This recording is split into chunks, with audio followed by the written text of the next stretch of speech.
Hello everyone, welcome back to my YouTube channel. तो जैसा कि आपको पता है कि मेरा जो चैनल है वो डेडिकेटेड है आपके कॉम्पिटिटिव एग्जाम्स की तैयारी के रिगार्डिंग। ठीक है, तो देखिए जो भी टॉपिक मैं आपको पढ़ा रही हूँ, चाहे वो किसी भी सब्जेक्ट के क्यों ना हो, मेरा मोटिव हमेशा यही रहता है कि आपका कोई भी ऐसा एक भी नंबर, आपका एक भी क्वेश्चन ऐसा ना हो जो आपको ये लगे कि आप वो अटेम्प्ट नहीं कर सकते। अगर आपने मेरी वीडियोज को देख के अच्छे से समझ लिया, कॉन्सेप्ट को अंडरस्टैंड कर लिया, तो ये मेरी गारंटी है कि आपका एक भी नंबर वहां से मिस नहीं होगा। तो देखिए जो भी कंटेंट मैं आपको प्रोवाइड करवा रही हूँ वो आपको सी टेट, एच टेट, आपका D++B के लिए और आपका CET के रिगार्डिंग काफी इम्पोर्टेंट है। और साथ ही साथ अगर आप कोई और भी आपका कोई एग्जाम आप दे रहे हो, अगर उसमें आपका जो भी टॉपिक मैं आपको पढ़ा रही हूँ वो वहां पे आया, तो वहां पर भी आपका कोई भी नंबर मिस नहीं होगा। तो उम्मीद करती हूँ कि आपको मेरी वीडियोज पसंद आ रही होंगी। अगर आपको मेरी वीडियोज लगता है कि आपके लिए बेनिफिशियल हैं, तो आप उनको लाइक करें, शेयर करें और चैनल को सब्सक्राइब जरूर करें। तो कल हमने शब्द को पढ़ा था, एक तो व्याकरण की दृष्टि से, एक उसकी व्युत्पत्ति की दृष्टि से। तो आज हम पढ़ेंगे कि अर्थ की दृष्टि से आपका जो शब्द है ना, उसके कितने भेद हैं। कितने हैं? 4। अब देखो, अर्थ के आधार पर कितने हैं? 4। कौन कौन से? एकार्थी शब्द, अनेकार्थी शब्द, आपके पर्यायवाची शब्द और आपके विलोम शब्द। अब देखो, एकार्थी, एक प्लस अर्थी, यानी कि वो शब्द जिनका एक ही अर्थ होगा। ठीक है, जैसे हमने कल भी पढ़ा था कि आपके जो रूढ़ शब्द होते हैं उनका एक ही अर्थ निकलता है। ठीक है, तो इन शॉर्ट आपके जितने भी रूढ़ शब्द है ना, वो सारे के सारे क्या हैं? एकार्थी। जैसे दिन, रात, लोहा एटसेट्रा। अब अगर आप बोलोगे कि लोहा भी तो एक धातु है और यहाँ पे मैंने ले लिया सोना। अब सोना देखो, मैंने सिर्फ बोला कि सोना, अब कोई तो इसको धातु के रूप में समझेगा। किसी के माइंड में क्या आएगा कि यहाँ पर तो हमें सोने के लिए बोल रहे हैं कि भाई सो जाओ। ठीक है, तो यानी कि एक से ज्यादा अर्थ निकले ना। अब कौन सा अर्थ हम समझे, वो हमें दिमाग लगाना पड़ेगा, सिचुएशन के अकॉर्डिंग हमको उसको समझना पड़ेगा। लेकिन दिन, रात और लोहा, जब मैंने ये वर्ड बोले, क्या आपको सोचना पड़ा? जी नहीं। तो ये सारे के सारे क्या है? आपके एकार्थी शब्द हैं। अनेकार्थी शब्द कौन से होंगे? जिन शब्दों के एक से अधिक अर्थ निकलते होंगे और साथ ही साथ वो जितने भी अर्थ निकलेंगे ना, सारे के सारे सार्थक होंगे, वैलिड होंगे, जिनका कुछ ना कुछ मीनिंग होगा। जैसे हार। अब देखो, एक हार होती है हारना। ठीक है, कि आप किसी कंपटीशन में हो, किसी के भी साथ, चाहे खुद के ही साथ क्यों ना हो, और आप वहां पे हार गए, आपने उस चीज को, उस कंपटीशन को लूज कर दिया। ठीक है, एक हार होता है आपका नेकलेस, सोने का मैंने आपको अभी अभी बताया। एक होती है घटा, एक घटा होता है माइनस, और एक घटा होती है आपके बादलों की घटा। ठीक है, हम बोलते हैं ना, ओहो ये तो भाई काला काला बादल है, ये घटा है इस साइड और इधर क्या होगी? बारिश होगी। तो यानी कि एक से ज्यादा अर्थ निकले ना, तो इसका मतलब क्या है? अनेकार्थी शब्द है। साथ ही साथ क्या होगा, इनके जितने भी अर्थ निकले हैं ना, एक से ज्यादा तो निकलेंगे ही, तभी अनेकार्थी हैं। 2 हो, 3 हो, 4 हो, 5 हो, कितने भी हो, सारे के सारे सार्थक होंगे। ठीक है, तीसरा है अपना पर्यायवाची शब्द। इनमें क्या होगा, आपका जो एक ही शब्द है ना, उसके अलग अलग अर्थ निकलेंगे, और आपका जो एक ही शब्द होगा ना, उसके अनेक समानार्थी शब्द पर्यायवाची शब्द कहलाते हैं। यानी कि आपका कोई भी एक शब्द है, उसके हमने अनेकों अर्थ निकाल लिए। या फिर आप इसको कैसे समझ सकते हो कि एक ही शब्द के अनेक समान अर्थी, यानी कि एक जैसे ही अर्थ निकलेंगे उसके, उसको हमने पर्यायवाची भी बोल दिया। जैसे सूर्य है, अब देखो इसको भानु भी बोलते हैं, रवि भी बोलते हैं, दिनेश भी बोलते हैं, भास्कर भी बोलते हैं, सूरज भी बोलते हैं। ये सारे के सारे क्या है? दिखा तो एक ही चीज को रहे हैं ना, यानी कि एक ही शब्द के क्या है? विभिन्न अर्थ हैं। और एक ही शब्द के जो विभिन्न अर्थ निकले हैं ना, वो क्या है? सारे के सारे समान अर्थी है। यानी कि सारे के सारे जो ये शब्द है ना, एक ही चीज की ओर इशारा कर रहे हैं। चाहे आप किसी भी नाम से बुलाओ, है तो वो सूरज ही, सूर्य ही। तो इन्हीं समान अर्थी शब्दों को हमने क्या बोल दिया? पर्यायवाची शब्द। ठीक है, अब देखो बचपन में हमने पढ़ा भी था, जैसे आंख, नेत्र, नैन, चक्षु, ये सारे के सारे क्या है, आप इनमें से कुछ भी बोलो, आपकी आंख को ही दिखा रहे हैं। ठीक है, नेक्स्ट है अपना विलोम शब्द। इसमें क्या होगा कि आपको जो भी शब्द इन्होंने दिया है ना, उसका एकदम उल्टा अर्थ देखने को मिलेगा आपको। जैसे दिन का रात, सच का झूठ, धर्म का अधर्म। ठीक है, तो इसमें क्या होगा, एक जो शब्द हमें दिया गया है एकदम से उसका अपोजिट अर्थ ये आपको देंगे। नेक्स्ट है अपना उत्पत्ति या स्रोत, या फिर आप बोल सकते हो कि इतिहास के आधार पर आपके शब्द के कितने भेद हैं, 5। ठीक है, ये आपको माइंड में रखना है। ये छोटे छोटे पॉइंट्स हैं, बट आपका एग्जामिनर क्या करता है, इन्हीं पॉइंट्स को लेके आपके साथ खेल जाता है वो। ठीक है, पहला कौन सा है आपका, तत्सम शब्द। ठीक है, अब देखो तत् प्लस सम, इसमें क्या होगा, तत् का मतलब क्या होगा, उसके, सम का मतलब क्या होगा, समान। ठीक है, अब यहाँ पे उसके समान, यहाँ पे किसके बारे में कहा गया है, संस्कृत के समान, यानी कि वो शब्द जो संस्कृत के समान हो और हिंदी में हमने थोड़ा बहुत उनमें परिवर्तन करके उनको प्रयोग कर लिया है। ठीक है, जैसे अग्नि, जल, आम्र, ग्राम, पुत्र, क्षत्रिय, ज्ञात, शिक्षा। ठीक है, इत्र इत्यादि। अब देखो, जो अग्नि है वो आग, जल अपना पानी, आम्र बोलते हम आम को, ग्राम बोलते हैं गांव को, पुत्र बोलते हैं बेटे को, क्षत्रिय बोलते हैं योद्धा को, ज्ञात मतलब आपको पता होता है किसी चीज का। ठीक है, शिक्षा आपको पता है ही। तो ये सारे के सारे वो शब्द हैं जो हमने कहाँ से उठाए हैं, संस्कृत से, और इनमें थोड़ा बहुत फेरबदल करके हमने क्या किया है, इनको अपना हिंदी में इनको यूज कर लिया है। ठीक है, दूसरा है अपना तद्भव शब्द। अब देखो, तत् प्लस भव, तत् मतलब उससे और भव मतलब उत्पन्न होना, यानी कि जो उससे उत्पन्न हुए हैं, किससे, संस्कृत से उत्पन्न। वे शब्द जो संस्कृत से उत्पन्न होकर रूप परिवर्तित करके हिंदी में प्रयोग किए जाते हैं। अब देखो, अग्नि है संस्कृत का। ठीक है, अब इसको हमने हिंदी में एज ए अग्नि भी यूज कर लिया, और इसी को हमने थोड़ा चेंज करके भी हिंदी में यूज कर लिया। जब आप उसको एज इट इज यूज कर रहे हो तो क्या है, तत्सम, यानी कि उसी के समान।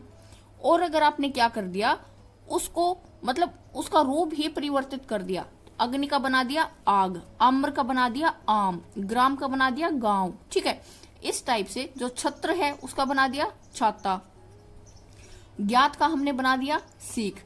इन शॉर्ट, यानी कि एज इट इज अगर हम थोड़ा बहुत मतलब ना के बराबर अगर उसमें हम चेंज करके उसको यूज कर रहे हैं, आप ऐसा भी याद कर सकते हो कि अगर हमने एज इट इज उठा के यूज कर लिया तो तत्सम, अगर उसमें चेंज करके यूज किया है तो तद्भव। ठीक है, लेकिन लिए कहाँ से गए हैं, संस्कृत से। अब देखो, आपको मैं एक तरीका बता रही हूं कि आप कैसे तत्सम और तद्भव शब्दों को पहचानेंगे। अब देखिए,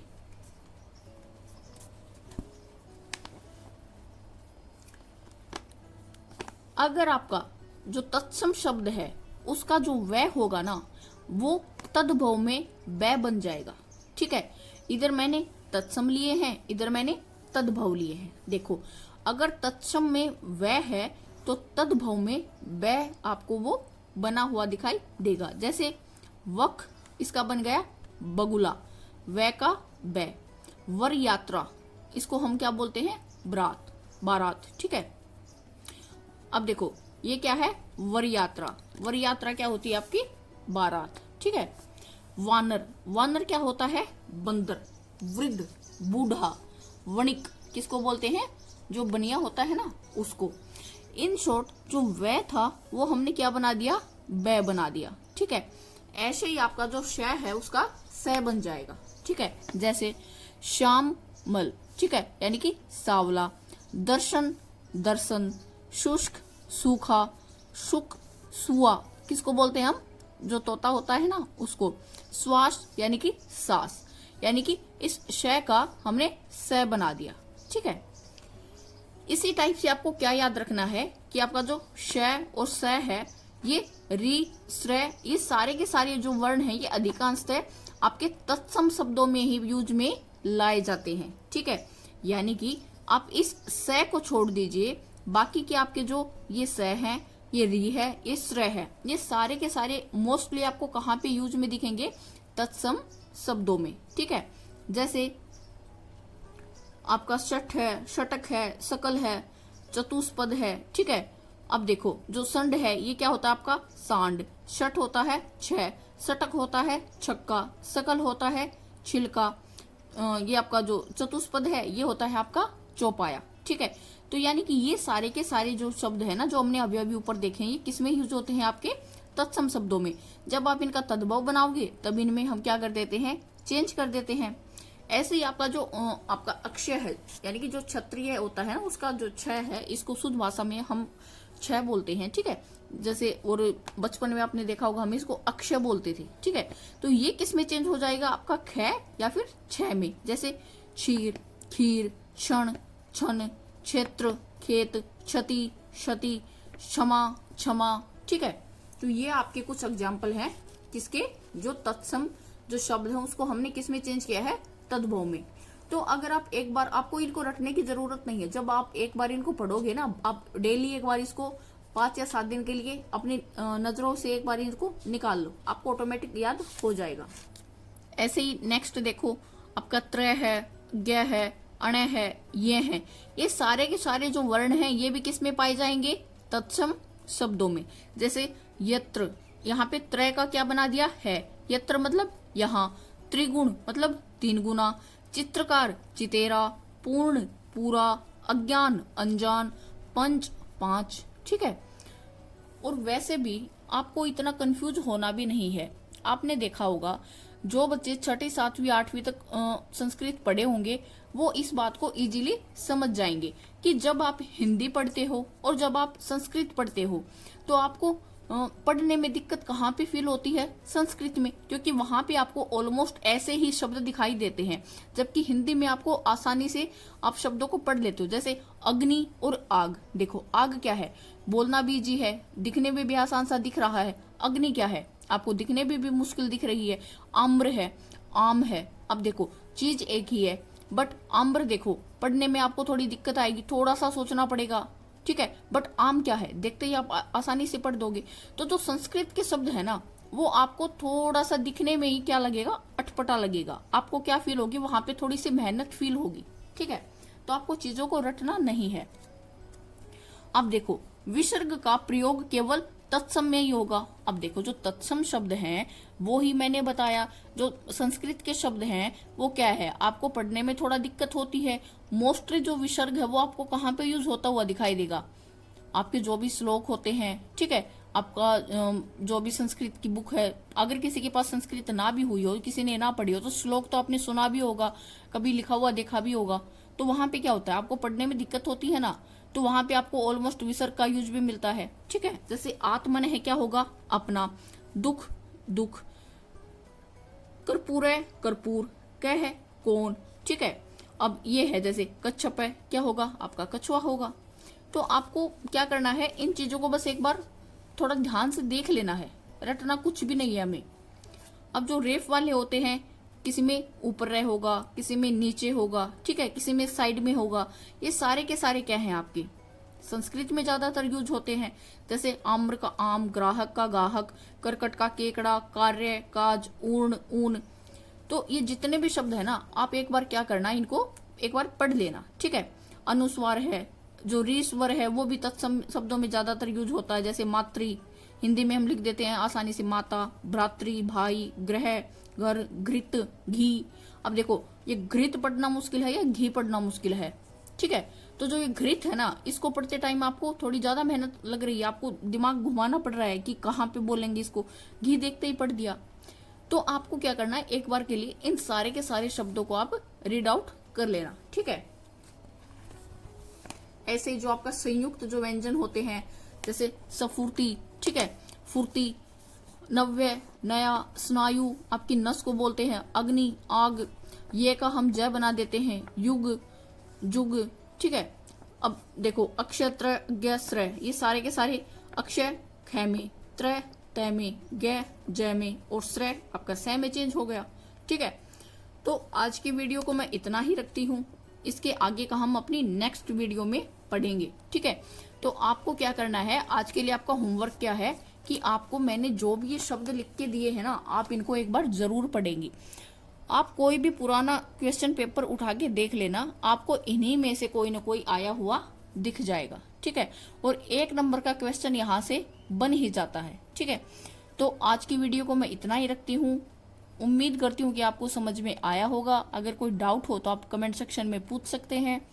और साथ ही साथ अगर आपको वीडियो अच्छी लगे, आपको लगे कि आपके लिए फायदेमंद है, तो आप वीडियो को लाइक करें, शेयर करें, और चैनल पे अगर आप नए हैं तो मेरे चैनल को सब्सक्राइब जरूर करें। Thank you.